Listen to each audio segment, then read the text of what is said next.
আসসালামু আলাইকুম and a very good evening to you all. আমি আসলে কিছু জিনিস আমার মনে হয়েছে আমার এক্সপিরিয়েন্স থেকে শেয়ার করা দরকার বা উচিত, তাই আমি শেয়ার করছি। আমার এখানে হয়তো বা অনেকজন এক্সপিরিয়েন্স সিনিয়র জুনিয়র শুনছেন, সো ডেফিনেটলি তারা আমার থেকে আরও বেশি নলেজেবল। ফার্স্টলি আমি কিছু জিনিস আসলে এক্সপ্লেইন করতে চাই, সেটা হচ্ছে কি আমার ফার্স্ট এক্সপিরিয়েন্স দিয়ে যে বাংলাদেশের development along with other develop countries of EU like Sweden, এরকম একটা প্রসঙ্গে আমি তুলে নিয়ে আসতে চাই টপিকটা। সেটা হচ্ছে সুইডেনে আমি দেখেছি যে পার্সোনাল নাম্বার, লাইক দেখো পার্সোনাল নাম্বার, আপনার date of birth like year, then month, then day, then চারটা ডিজিট, ইউনিক ডিজিট তারা অ্যাসাইন করবে। সো এই ডিজিট দিয়ে আপনাকে পুরোপুরি ইউরোপে ট্রেস, আই মিন দ্যাট খুব ইজিলি ট্রেস আউট করতে পারবে যে আপনি কোথায় কি পারচেস করছেন, কোথায় যাচ্ছেন, কি করছেন না করছেন, everything everything, even the including the 112 services, ambulance or the security police and services. So আমার মনে হয় আমাদের দেশে যদি এরকম কিছু একটা ইমপ্লিমেন্ট করা যেত বা যায়, আমার মনে হয় মাচ বেটার হবে। কারণ কি অ্যাকচুয়ালি এটাতে করাপশন রিডিউস হবে। একজনের নামে বা এক একজন মানুষ 7-8টা করে এনআইডি বা পাসপোর্ট হোল্ডার হতে পারবে না। এসব কিছু ইস্যুগুলো এনশিওর করবে আমার মনে হয়। এরপরে যদি আসি, আমি আসলে একজন ইকোনমিক গ্র্যাজুয়েট অনলি।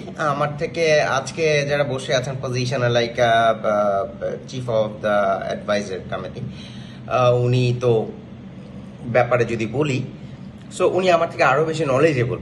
সো আমার অ্যাড্রেস এটাই যে আমি সুইডেনে দেখেছি they are the one of the cashless country. So বাংলাদেশে মেবি ইকোনমিক্যাল এই ডিজাস্টারের মধ্যে আমি জানি না এটা কতটুকু ওই যে আগে বলে নিচ্ছে নলেজেবল, বাট এতটুকু বলতে চাই যে যদি আমরা এটা ইমপ্লিমেন্ট করতে পারি যে ক্যাশলেস কান্ট্রি, সো এটা কিন্তু ইকোনমিতে আমার মনে হয় কিছু একটা হলে বেটার একটা ইমপ্লিকেশন ফেলবে। তারপরে যদি আসি অ্যাড্রেস ইস্যু, আমরা সুইডেনে দেখি যে Skatteverket, that is the tax agency, তাদের আন্ডারে কিন্তু আপনার অ্যাড্রেসটা রেজিস্টার্ড হতে হবে। সো দে নো অ্যাকচুয়ালি যে how many people are living in my country and where they are living. So বাংলাদেশে এগুলো হলে আরও কনজাস্টেড এবং অনেক ন্যারো ডাউন হয়ে আপনার জিনিসগুলো সেন্ট্রালাইজড হবে এবং গভর্নমেন্টের আমি বলবো যে অনেক বেটার ওয়ে হবে। তারপরে যদি আসি ট্রান্সপোর্টেশন সিস্টেম, অ্যাকচুয়ালি আমাদের দেশে হ্যাঁ ট্রান্সপোর্ট অ্যাকচুয়ালি যে আমাদের এই মুড়ির টিমগুলি চলছে 70 সাল 80 সাল থেকে, it really doesn't work to the consumer.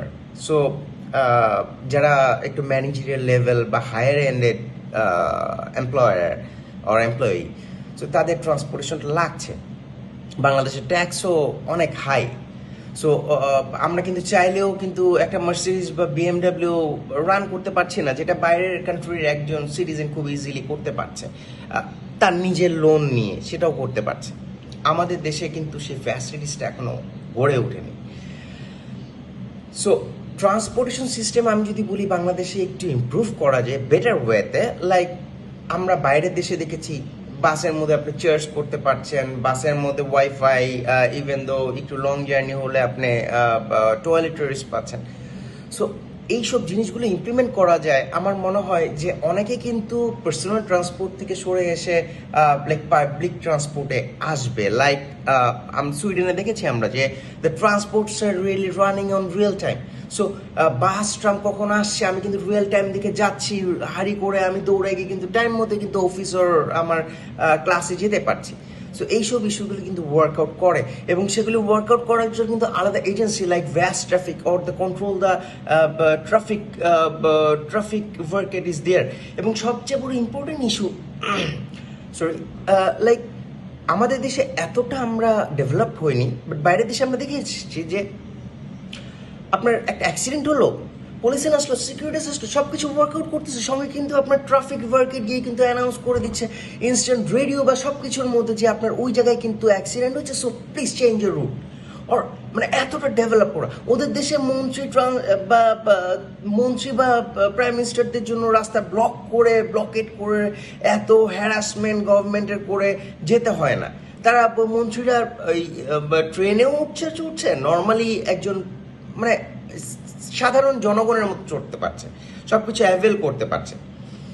Next আমি